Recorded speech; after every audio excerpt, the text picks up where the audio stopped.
So last year I covered the filmography of Alfonso Cuarón in anticipation for his film Roma, which might finally be getting a release via Netflix because apparently we're just doing that for everything now. Anyway, if you thought I was stretching calling Cuarón one of my favorite directors when he had only made about 7 movies over the course of 25 years, then have I got a surprise for you. This year we'll be covering the filmography of Brad Bird, who in 19 years has directed 5 movies, not including The Incredibles 2 that's coming out this week. You guys are gonna love next December. Anyway, despite only directing 5 movies, he has established a style all his own, creating some of the most unique characters and worlds in the past 25 years, and all 5 of the movies, in my opinion, are great. Yeah, spoiler alert, this is going to be the most positive one of these I will ever do. But yeah, I absolutely love the way this guy directs. He's made 3 animated films and 2 live action ones, and the way he makes them is totally unique. His animated films have parts that are shot like a live action film, his live action films have parts that are shot like an animated film, and he's able to use the camera in ways that most people don't even try, and just gives them so much energy. In fact, there's this great video by the Royal Ocean Film Society that shows how he'll use a 3-way camera setup to establish settings and plot points. So, with The Incredibles 2 coming out this week, what better time to do a retrospective? So, let's get into it, and we'll start with 1999's The Iron Giant, the movie everyone has seen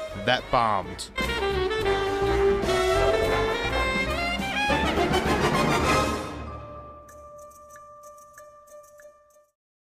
When I first started Norty's Forgotten Flicks, I thought of reviewing this at some point, but thinking it over, I realized that if I did, it would be cheating, because, you know, I've never cheated before on one of my shows. But yeah, despite the movie bombing at the box office, hard, like it barely made back half its budget, it has become such a cult classic that I don't think I've ever met someone who hasn't at least heard of this. In the 1950s, during the midst of the Cold War and the space race, a young boy named Hogarth Hughes, played by the older brother from the Country Bears, no, seriously, befriends a giant metal robot from space, voiced by Vin Diesel. He tries to keep it hidden, only showing the junk man named Dean, but a government agent named Kent Mansley, played by Christopher McDonald, attempts to find the giant and fear that it is a weapon from the Soviets. I watched this a lot as a kid. In fact, I'm surprised it came out when I was 6, because it feels like it was just always there, like Willy Wonka or Ghostbusters. When you get down to it, it's a very generic plot. It's about a kid who befriends an alien and has to keep it a secret so that nothing bad will happen to it. I mean, this is the exact same premise as one of the most successful films of all time. But much like Lilo and Stitch, the animation is so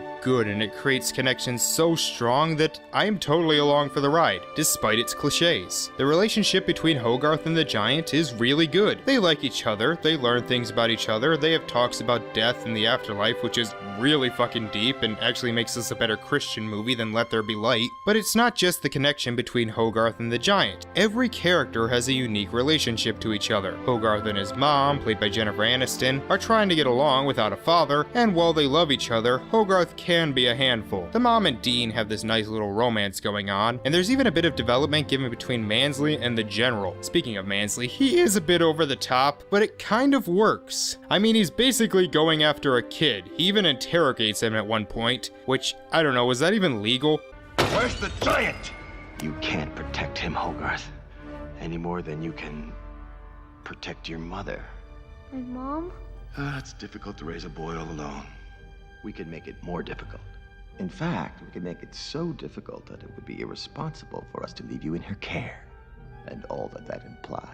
I mean, if he turned out to be wrong, wouldn't this get him into trouble? It does a good job of putting you in a 1950s setting with the whole Cold War paranoia and sci-fi, plus those weird safety videos that wouldn't save you from jack shit. The animation's great. This was done by Warner Brothers, who throughout the 90s were basically just trying to be Disney but can never pull it off. This doesn't have quite the animation quality of something like Tarzan, which came out the same year, but it's so stylized and well crafted that it doesn't matter. The scenes where the giant is flying are so good and you can really feel the scope. It really does just feel epic. It also has a good sense of humor. The scene where Hogarth is praying at dinner always gets me, and I love that movie he's watching near the beginning. Like, I kind of want to just see that movie and wonder what the hell happens. And going back to the beginning, the reveal of the giant is really suspenseful. It's kind of creepy and mysterious, and you aren't really sure if the giant is good or bad. For negatives, besides being a bit cliche, the fact that the giant apparently just got amnesia is a little hard to swallow, and leads to a bit of a Deus Ex Machina machina ending. Also, I don't care, the whole I'm not a gun thing is bullshit. If you had just used those damn weapons, you could have saved a lot of trouble. Also, he picked up English and some human behavior very quickly. But yeah, The Iron Giant deserves to be such a cult classic that it became a film almost everyone has seen. There's a reason movies like this, Balto, and Cats Don't Dance are remembered years later despite not doing great at the box office, while movies like Thumbelina, Quest for Camelot, and Where Back a Dinosaur Story are not. It's a funny, very likable movie about friendship. And did you know Bird was 40 when he directed this? That just makes me feel better about having not accomplished much by the age of 25. You've probably already seen it, and if not, it's one you should watch as soon as possible. It's one of my most nostalgic films, and I give it a 9 out of 10. Well, even though this bombed, it must have gotten to the eyes of Pixar, because he was allowed to make a movie for them 5 years later, and it's one of my favorite animated films of all time.